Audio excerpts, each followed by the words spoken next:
Hi, I'm Sophie, and welcome to my world. And it's time for another Wayback Wednesday! Now, today's video is crazy. You know, you just never know what's going to hit and what's not going to hit, but this little video has 1.3 million views as we're filming this Wayback Wednesday part. That's right, 1.3 million views for a toilet paper tube knitting loom. So check it out right now and see why it has 1.3 million views. I can't tell you why, but that's why you got it as our Wayback Wednesday.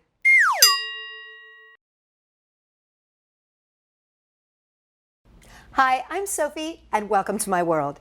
You know, when I was a little kid, my grandmother was an amazing knitter. She used to make all kinds of things, Afghans, hats, you name it. And I was always really intrigued by what she did. But she never taught me how to do it. And then as I got older and I started doing parties, the kids would do this thing they called finger knitting, which I also thought was really cool. And they would try to teach me, and I never could seem to pick it up. But I have come up with something new. It is a finger knitting loom, and it helps me to do my own finger knitting. And all you really need for it is a TP tube and a few popsicle sticks. So I'm going to teach you how to make your very own finger knitting loom right now. So for this project, we're going to need our hot glue gun. If you wanted to do this with regular Elmer's glue or glue dots, that's fine. You're just going to need to make sure that you give enough time for them to dry really nice and solid.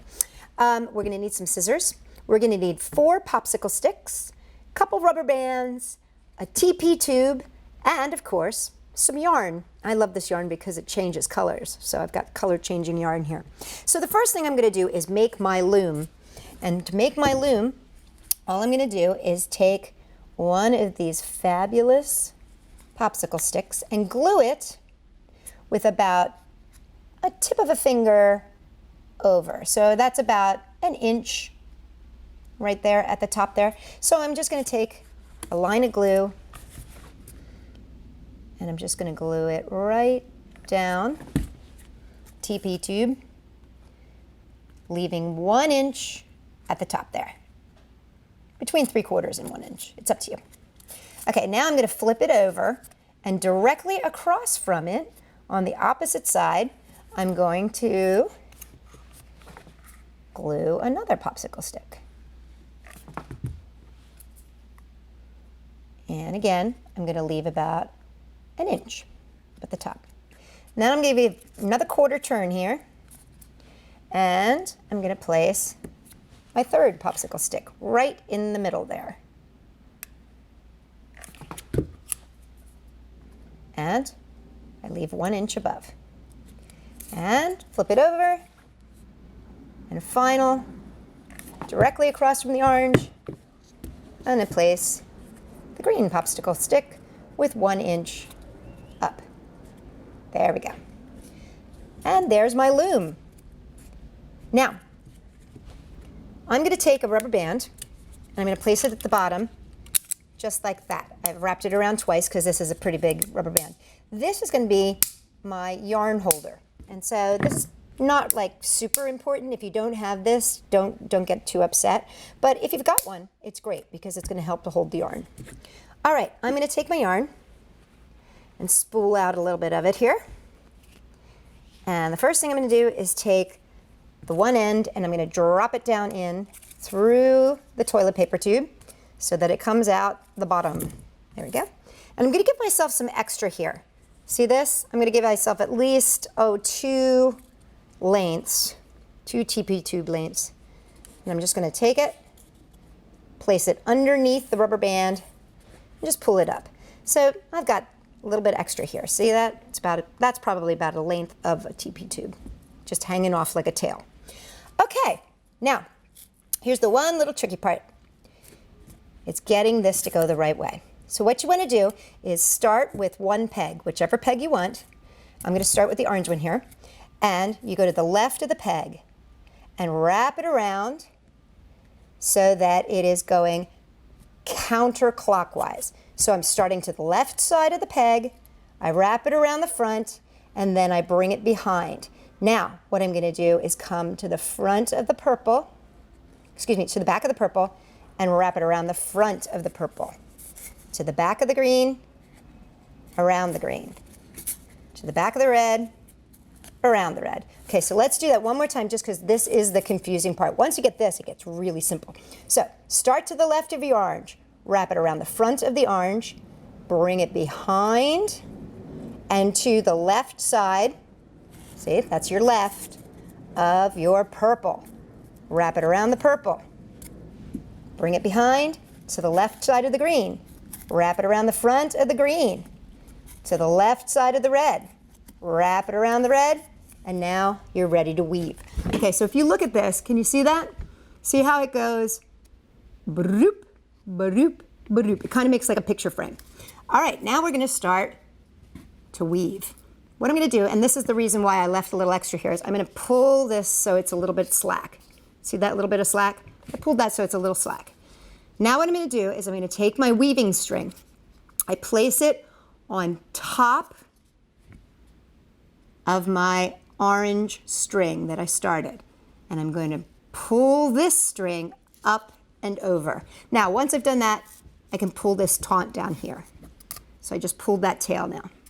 All right, now I'm going to give myself a quarter turn, go to the purple, and I'm going to do the same thing. I'm bringing this little piece of yarn up and over the new piece of yarn.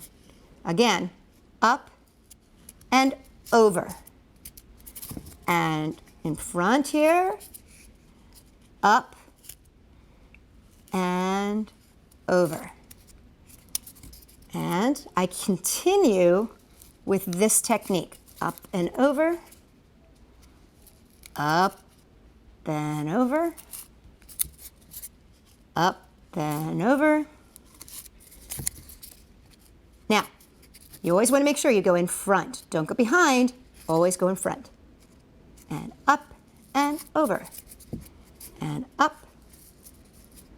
and over. Now you do want to make sure that you're keeping tension on this string. This is the string that's coming from your yarn skein. You want to keep tension there so that you're getting it locked into place. Up and over. And again, up and over. Now you can see what's happening in there. It's kind of like a spider web. Now what I'm going to do is I'm going to pull this tail, and that's going to pull it down in there a little bit and tighten it up. And now I'm going to keep going. Up and over and up and over. Now the thing is, as you get faster and faster and faster at this, your weaving will start to grow. And this is when you can just make it as long as you want it to be. And like every, maybe 4 or 5 times around. As you can see, I'm starting to get the hang of this, right? Up and over, up and over. Now, if it does that, did you see that, how it popped off there? That's all. Just push it back down on again. Oop, okay, so this goes here. The purple was there. Push back down and over. And just go back and catch that stitch that you lost. Sometimes that happens if you don't keep the pressure on there. So keep it up and over. There we go. Up and over. Okay, now what I want to show you is that you pull this, and I don't know if you can see in there, but it's starting to make like a chain. It's making a nice long chain. And you're just going to keep going around and around and around and around till this gets to the length you want.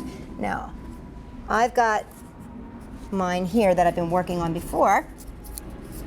Just take this rubber band off. Okay, so I'm at this point here where I'm going to go up and over, up and over. I'm going to go one more time around here. Up and over, up and over. Okay, now, as you can see, I've got my chain and it's coming out the bottom. So this one is about, oh, I'd say that's maybe like 7, 8 inches long, which is perfect for making like a little bracelet. So I'm gonna end here. And to do my ending, what I'm gonna do is just snip this, giving myself, again, another, 12 inches of extra. Because what I wanna do now is I want to tie it off. Now, to tie it off, what I do is very carefully slide the first loop off and thread this extra piece of thread through that hole. And now I slip myself to the next one, slip it off. Make sure that you get your finger there so you can catch that little loop. Slide it through. Go to the next one and slide it through. This is where it's nice to have this colored yarn. I pulled the last one off here, and I'm going to slide it through. The colored yarn helps to see what stitch you're on here, and slide it through. There we go. So now all you do is pull that, and that tightens up the end, and you pull at the other end, and you've got yourself a nice long finger knitted chain. And that's all there is to it. Finger knitting made simple. Now remember, you can make this as long as you want. You can do short and wrap it around, tie it for a bracelet. You could do medium length and do it for your collar or for your neck. Or you can just keep going and going and going and going and going for as long as you want. And then you can make it into anything, including a long scarf. For more great ideas that won't keep you tied up in knots, come and check us out at Sophie-World.com.